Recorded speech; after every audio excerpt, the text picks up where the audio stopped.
Assalamualaikum warahmatullahi wabarakatuh. Bertemu lagi bersama saya, Asitri Ranti. Kali ini materi yang akan kita pelajari adalah kaidah kebahasaan cerita pendek.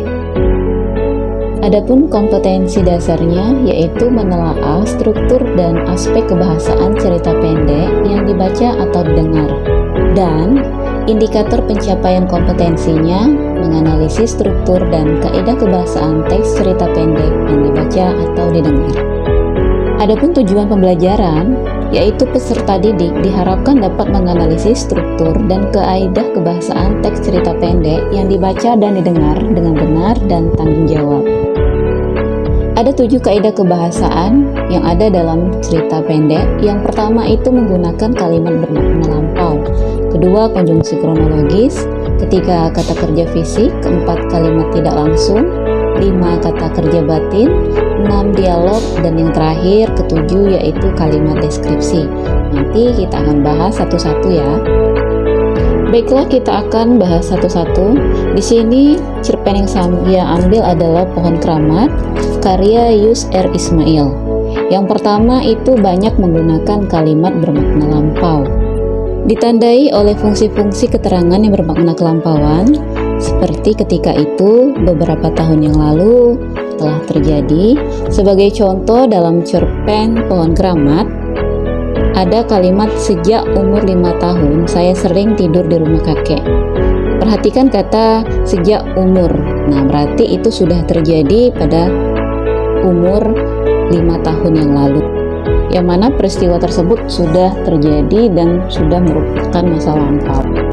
Kaidah kebahasaan yang kedua yaitu konjungsi kronologis. Konjungsi kronologis merupakan konjungsi yang menyatakan urutan waktu, misalnya sejak saat itu, setelah itu, mula-mula, kemudian. Sebagai contoh, di dalam teks cerpen Pohon Keramat, besoknya saya baru tahu bahwa kakek menyetujui pembukaan sebagian gunung besar. Perhatikan kata besoknya, berarti itu ada urutan waktu yang akan terjadi. Kaidah kebahasaan selanjutnya yaitu kata kerja fisik. Banyak menggunakan kata kerja yang menggambarkan suatu peristiwa yang terjadi atau biasa disebut dengan kata kerja fisik, misalnya menyuruh, membersihkan, menawari, melompat, dan menghindari. Dalam cerpen Pohon Keramat, perhatikan kalimat setiap subuh kakek membangunkan saya dan mengajak pergi ke masjid kecil di pinggir sungai. Yang menjadi kata kerja fisik yaitu membangunkan dan mengajak, karena kata membangunkan itu dapat dilihat, serta kata mengajak juga dapat dilihat, yang mana kata kerja tersebut merupakan kata kerja fisik yang dapat dilihat oleh kasat mata. Kaidah kebahasaan selanjutnya yaitu kalimat tidak langsung. Banyak menggunakan kata kerja yang menunjukkan kalimat tidak langsung sebagai cara menceritakan tuturan seseorang tokoh oleh pengarang. Sebagai contoh, ketika malam besoknya kakek bercerita bahwa Mbah Jaya Sakti dan keangkeran Gunung Beser itu tidak ada. Saya semakin tidak mengerti dengan kakek kalau begitu. Kenapa tidak dari dulu Gunung Beser itu dibuka? Perhatikan kata bercerita. Kata bercerita merupakan kalimat tidak langsung yang menyatakan bahwa kakek bercerita kepada si aku. Kaidah kebahasaan selanjutnya yaitu kata kerja batin. Kata kerja batin merupakan kata kerja yang menyatakan sesuatu yang dipikirkan atau dirasakan oleh tokoh.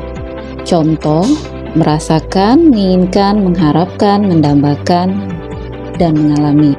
Perhatikan kalimat, mereka akan bergidik hanya membayangkan keangkerannya. Dan kata membayangkan merupakan kata kerja batin yang hanya dilakukan dan dirasakan serta dilihat oleh tokoh tersebut saja, tidak dapat dilihat oleh orang lain. Selanjutnya yaitu dialog. Dialog merupakan percakapan antar tokoh yang menjadi cirinya itu menggunakan tanda petik 2. Contoh yang terdapat dalam cerpen Pohon Keramat, Gunung Beser akan marah kalau dibuka, kata kakek. Kan Mbah Jaya Sakti dan keangkerannya itu tidak ada. Ya, tidak ada. Akan tetapi Gunung Beser akan marah bila dibuka. Kenapa kakek menyetujui? Dan yang terakhir yaitu menggunakan kalimat deskripsi. Di sini menjelaskan menggambarkan tokoh, tempat, atau suasana secara detail. Sebagai contoh, di sebelah barat kampung ada gunung yang tidak begitu besar. Disebut gunung barangkali tidak tepat karena areanya terlalu kecil. Pada bagian ini, penulis mendeskripsikan latar dengan secara detail, yaitu terdapat gunung yang tidak begitu besar. Bagaimana? Mudah kan menemukan kaidah kebahasaan pada cerpen? Yuk, kita rajin belajar supaya cita-cita kita mudah tercapai. Selamat belajar, dan saya akhiri. Wassalamualaikum warahmatullahi wabarakatuh. Sampai jumpa di channel saya selanjutnya ya. Dadah!